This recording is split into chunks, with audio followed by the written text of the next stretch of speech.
காலை வணக்கம் மாணவர்களே. இந்த குரங்குகள் வந்து அது வந்து விலங்குகள்.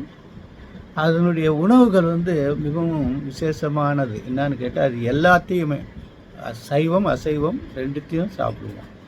அது வந்து பூக்களை சாப்பிடுமா, இலைகளை சாப்பிடுமா, கனிகளை சாப்பிடுமா, பூச்சிகளை சாப்பிடுமா, சின்ன சின்ன தவளையும் சாப்பிடுமா.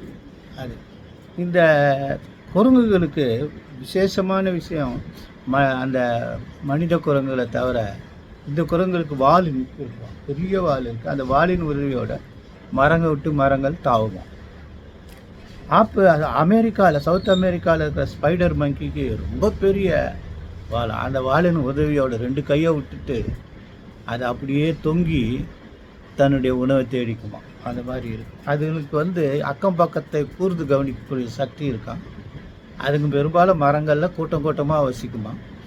அது என்னன்னா, மேலே வந்து பெரிய கழுகு வந்து இதுக்காக காத்துட்ருக்குமா. கீழே வந்து சிறுத்தை புலி காத்து, இதுகளிலிருந்து தப்பிக்கக்கூடிய அளவுக்கு அதுங்க தன்னை காத்து கொள்ளுமா. காலை வணக்கம், நன்றி.